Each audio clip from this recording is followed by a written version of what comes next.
Saber Comum, uma iniciativa conjunta de educação à distância e divulgação científica de instituições públicas de ensino superior e pesquisa do Rio de Janeiro. Nas primeiras aulas do nosso módulo, fomos até as origens da democracia. Analisamos sua evolução até os dias de hoje e passamos por cada uma das engrenagens desse complexo mecanismo político. Hoje, a professora Márcia Dias, da Unirio, vai falar sobre um ator central da nossa democracia representativa, o partido político. Ao longo da história, existiram diferentes modelos de partidos políticos, desde aqueles conhecidos como notáveis até os chamados partidos de massa, que surgiram juntamente com os primeiros partidos das classes trabalhadoras.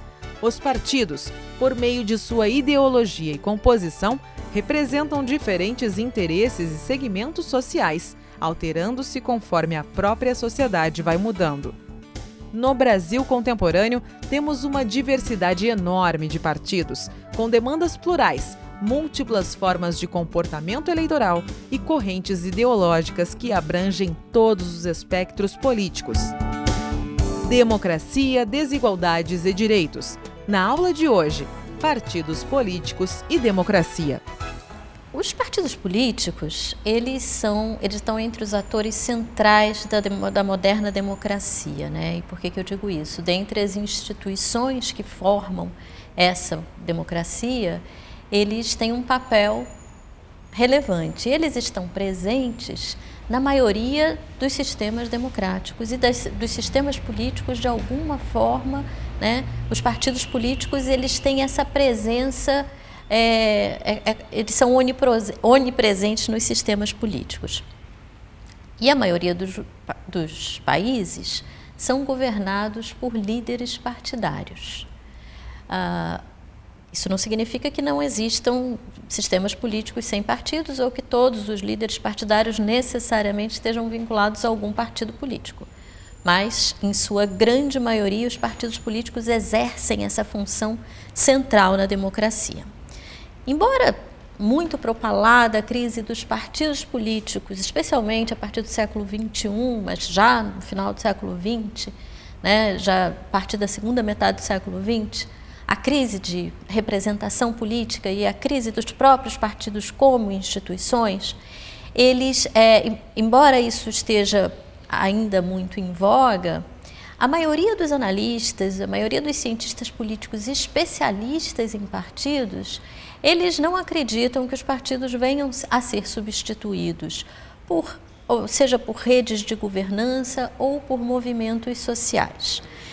Enfim, embora tenha havido um momento em que a ciência política tenha chegado a uma descrença com relação à vitalidade e à sobrevivência dos partidos políticos, a maioria hoje em dia aponta muito mais para uma reinvenção da instituição partidária do que propriamente para o seu desaparecimento. O partido político, ele precisa de uma definição para a gente começar a falar sobre o que é o partido político. Uma das grandes dificuldades é tentar encontrar uma definição que seja abrangente dos partidos. Por quê? Porque os partidos, eles são muito diferentes em motivação, organização, comportamento e relevância. Você tem partidos de todos os tamanhos. Tem partidos que fazem a diferença no sistema político. Tem partidos que só concorrem eleitoralmente e outros que estão ali só para marcar um conjunto de ideias e ajudar a formar opinião.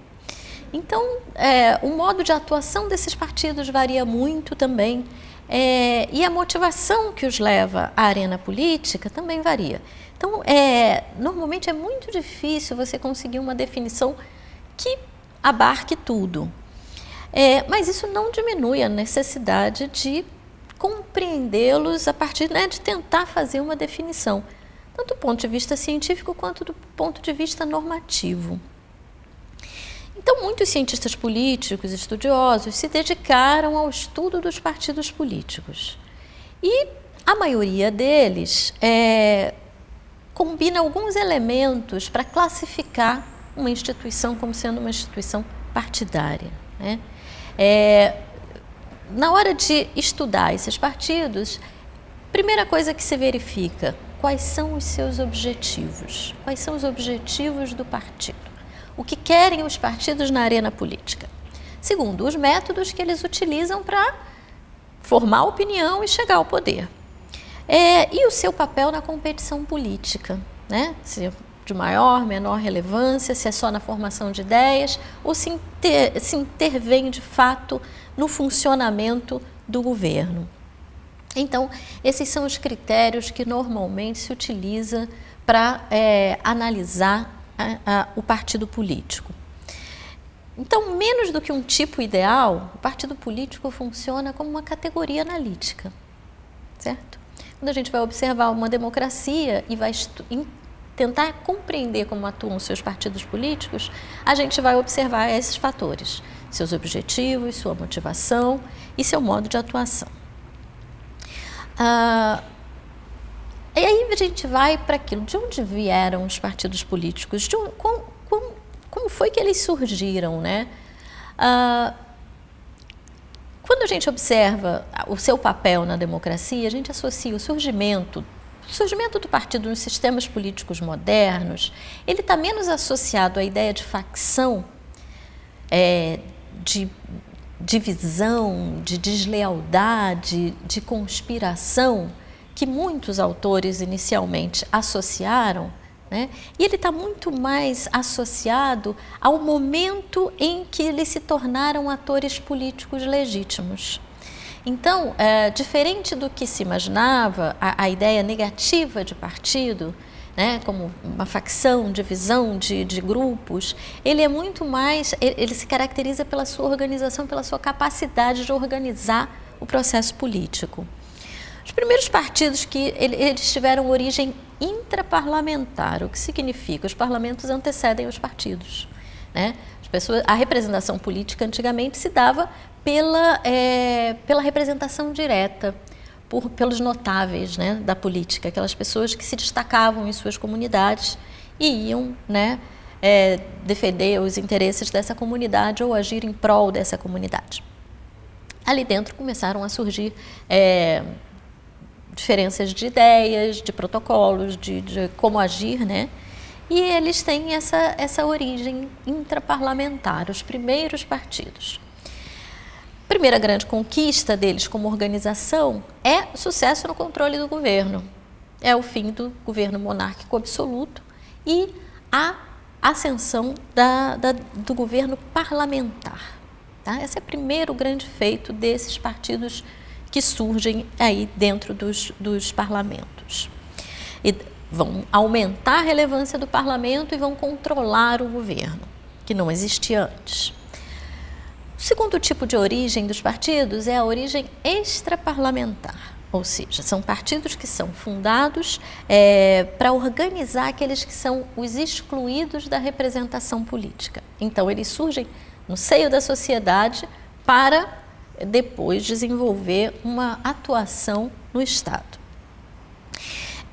Foram eles os responsáveis por conseguir, né, levar os partidos, esses partidos de origem intraparlamentar, ou seja, aqueles já estabelecidos, a ampliar o sufrágio. O que isso significa? A levar um maior número de pessoas a participar politicamente, tirando as barreiras à participação política. Essas barreiras antigamente podiam ser de origem religiosa, fundamentalmente de origem monetária, financeira, né? Por classe, mas podia ser também por gênero. Então, haviam muitas restrições. Elas foram caindo através da luta desses partidos que tiveram origem extraparlamentar. Esses partidos, então, de origem interna e externa ao parlamento, eles são diferentes em timing, né, em momento de surgimento, eles são diferentes no modo de organização, porque um é mais hierárquico, o outro tem uma base mais popular, né, e exatamente por isso eles se diferem também em base social, a quem eles representam, a quem eles servem. Aí a gente parte para aquelas que seriam as funções do partido. Os partidos, a gente pode definir que eles têm 4 funções primordiais. Tá? Eles desempenham essas atribuições que são consideradas centrais no funcionamento dos estados modernos. A primeira delas é coordenação. São eles os responsáveis por estabelecer uma coordenação com o governo, com uma coordenação com a sociedade e a mais importante das suas funções de coordenação, fazer a ponte entre governo e sociedade. Tá? Essa é a primeira função, é a coordenação. A segunda delas é competir em eleições. Então, como é que eles funcionam, né? Eles fornecem candidatos para concorrer às eleições de cargos públicos eletivos. Eles angariam fundos para a campanha desses candidatos, né? E são eles que financiam basicamente essas candidaturas. E eles também formulam políticas a serem apresentadas durante a campanha como projetos de governo e depois para serem implementadas em caso de eleição ou de representação parlamentar. A terceira função primordial dos partidos políticos é o recrutamento e seleção de membros, de pessoas que vão se tornar ativas politicamente e atuar na política para além da sua vida social. Então, os partidos são responsáveis pela integração de novos membros. Por exemplo, movimentos de juventude partidária. Os partidos desenvolvem dentro deles, estimulam a entrada de jovens para que eles possam, né, através de um movimento próprio, formar novos quadros para o partido. Isso é muito importante porque isso renova o partido internamente. Partidos que não têm movimentos de juventude envelhecem e acabam, né, perdendo seus membros e podendo perder sua relevância ao longo do tempo. Finalmente, a principal função do partido na democracia contemporânea é a representação política. Os partidos, eles têm a função primordial, eles detêm aquilo que a literatura chama de o monopólio da representação política. Como é que eles fazem isso? Eles representam segmentos sociais, esses segmentos sociais podem ser segmentos de classe, eles podem ser minorias étnicas, eles podem ser minorias religiosas, enfim. Eles podem ser qualquer grupo, qualquer segmento social que necessite de uma representação. E eles também, a segunda forma deles exercerem a representação política é através da definição de proposições ideológicas. O que são proposições ideológicas? O conjunto de ideias que orienta a ação política. Os valores primordiais que vão fazer com que eu decida entre A e B. Então, é fundamental que eles definam isso, porque é com esses valores que ele vai exercer a representação política desses segmentos sociais antes mencionados. Dito isso, a gente parte, então, para aquilo que a gente chama de quais são os modelos de organização partidária, que é conhecidos, né?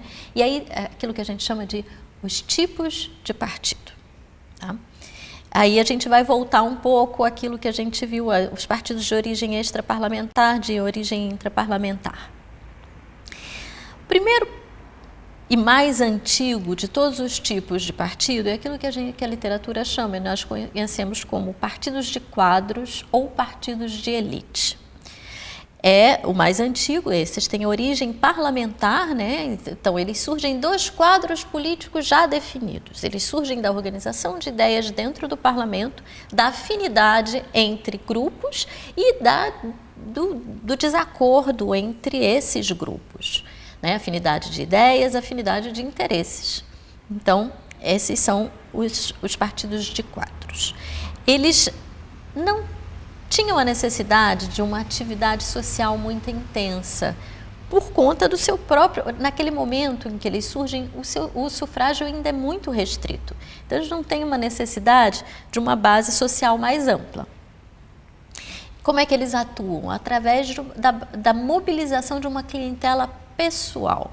Então, esses partidos, eles têm um viés, um caráter muito mais personalista da política, lidando diretamente com determinados segmentos, não amplos da sociedade, mas através de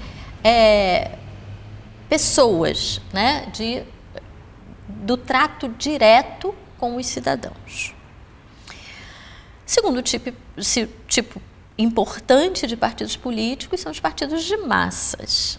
Esses partidos de massa, eles surgem no final do século XIX, ali pela segunda metade, e eles têm origem extraparlamentar.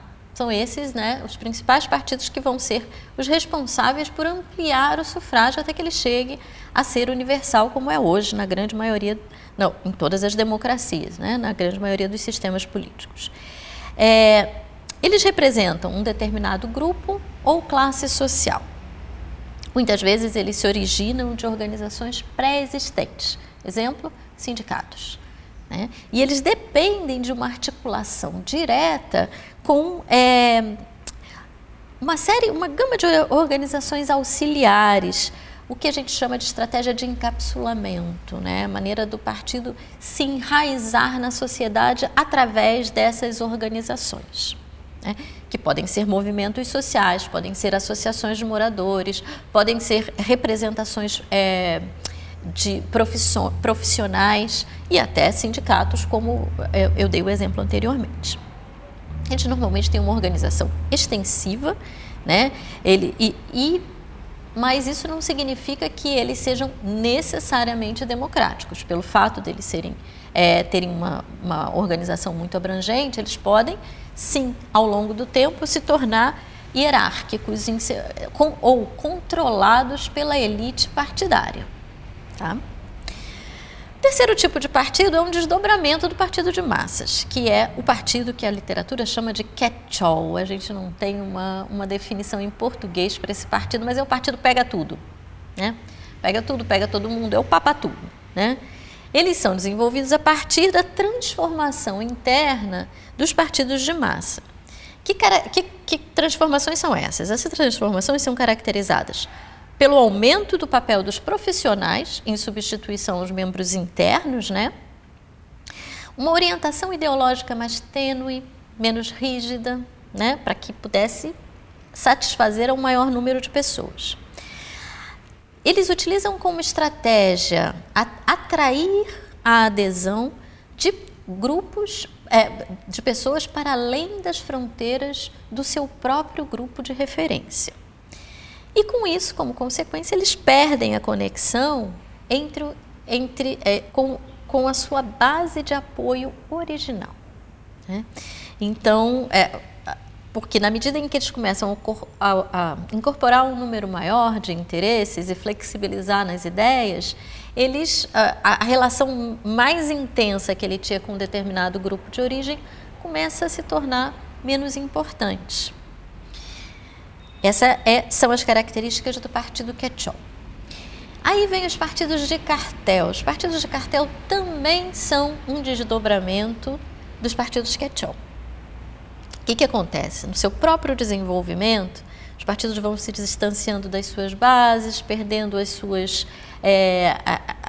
a fidelidade dos seus eleitores, e isso vai levar a 4 mudanças principais. Em primeiro lugar, a substituição do principal apoio que mantém o partido, antigamente eram os segmentos sociais. Então, o partido de cartel ele tem como característica depender muito mais das agências do Estado.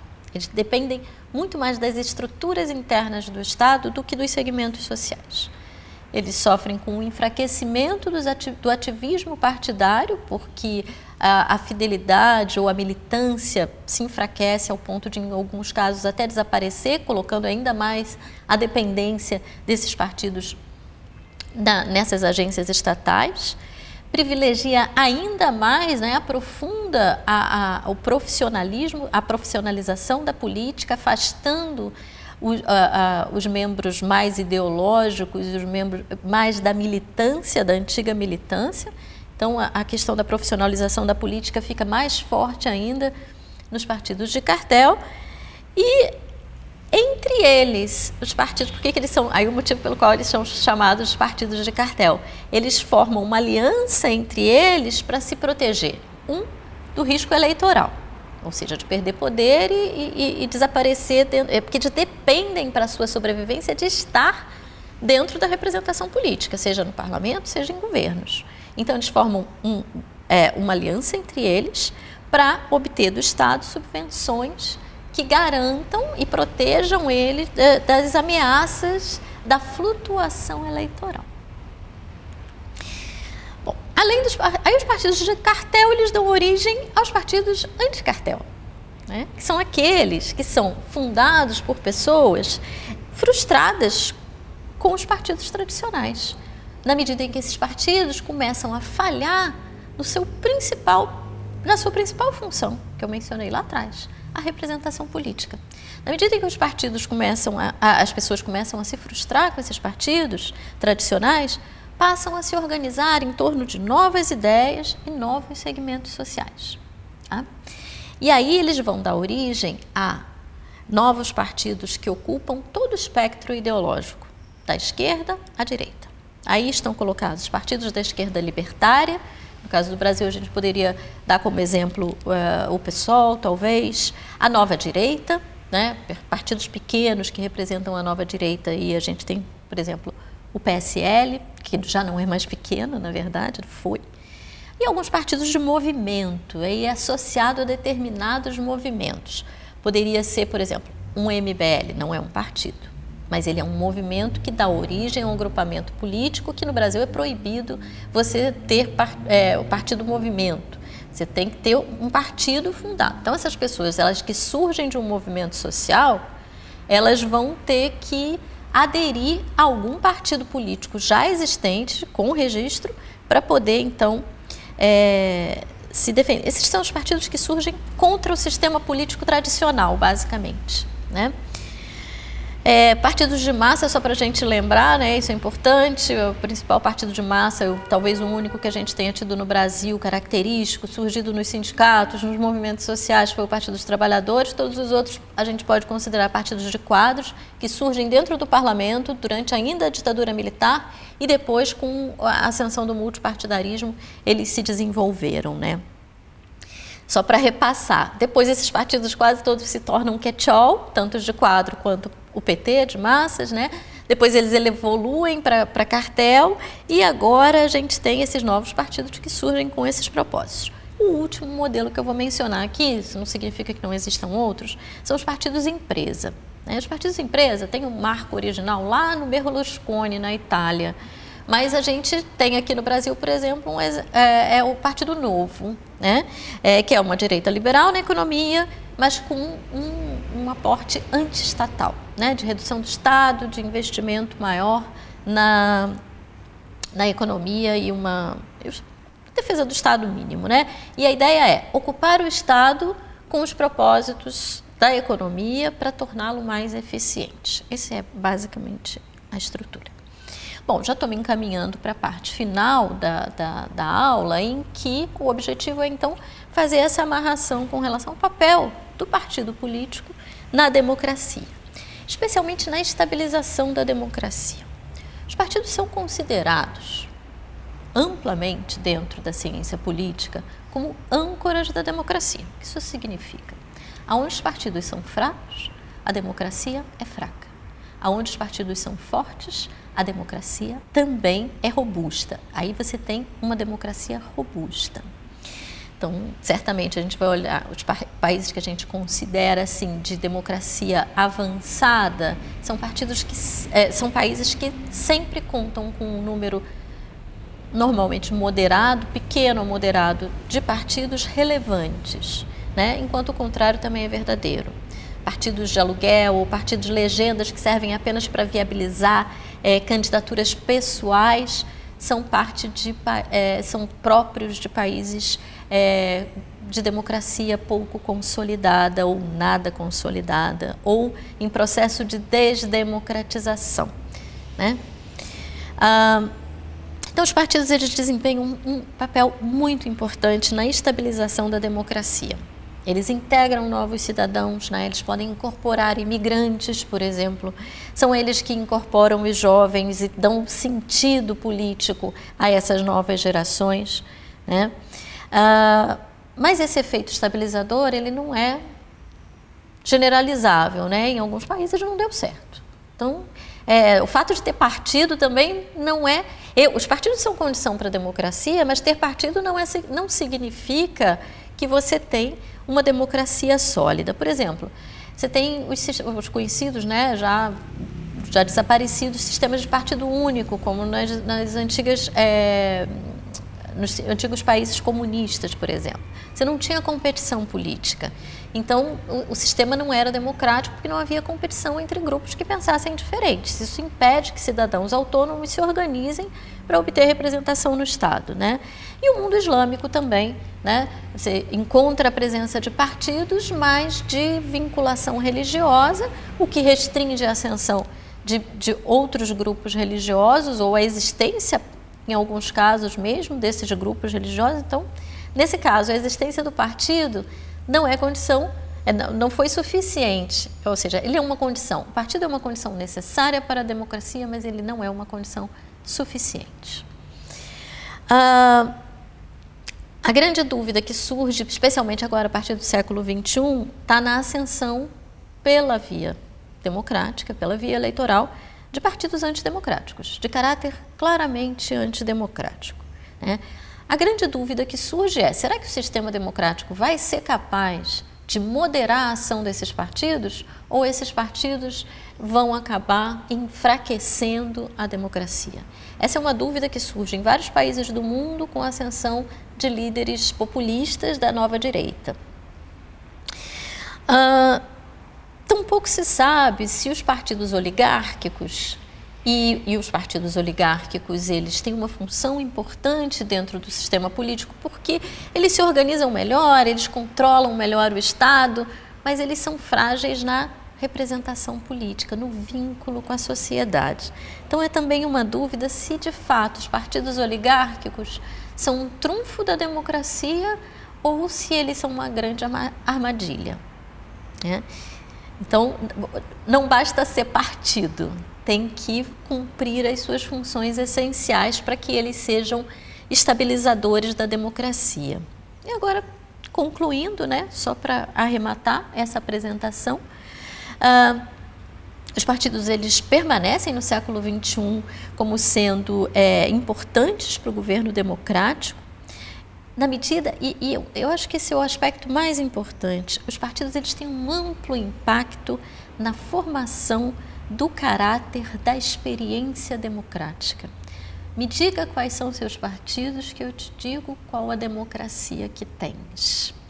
Basicamente, essa seria uma fala. O caráter da democracia depende do caráter dos seus partidos. Então, ele de fato tem uma ascensão muito grande na formação dos sistemas democráticos, no funcionamento da democracia, especialmente. No entanto, né, pessoal, agora para finalizar, quais são os desafios dos partidos agora no século XXI, né? O aumento da complexidade dos problemas reduziu a capacidade dos partidos de oferecer respostas adequadas às demandas insurgentes. Essas demandas já não... Os partidos têm que se reinventar, basicamente, para oferecer respostas criativas a essas novas demandas. Houve o declínio da filiação partidária, e o declínio da filiação partidária leva a um enfraquecimento dos vínculos com a sociedade, o que é um desafio a ser enfrentado. Eles se tornaram mais dependentes de grupos de interesse, de subvenções políticas, o que torna a sua capacidade de representação da população de uma maneira mais abrangente, mais difícil, e a solução do problema das novas demandas. O papel crescente das organizações de interesse concorrentes, que dificultam enormemente os partidos a conciliar esses diferentes interesses e conseguir dar uma representação política coerente e, com isso, fazer com que os eleitores os reconheçam como seus legítimos representantes. Apesar desses desafios, né, a ciência política, em geral, ainda considera os partidos, como eu disse antes, a âncora da democracia, né? É fundamental ter partidos políticos para organizar o funcionamento e estabilizar a democracia. Quanto mais parcelas da população estiverem representadas em nossa organização política, mais chances teremos de conseguir construir um governo que olhe para as diferentes demandas e estabeleça uma sociedade mais igualitária. Compreender como restaurar o vínculo com o eleitor é o grande desafio dos partidos em nossos tempos. Na próxima aula, falaremos justamente sobre esse vínculo da população com os partidos, através da análise dos fatores que determinam o comportamento eleitoral dos indivíduos de um território. Até lá!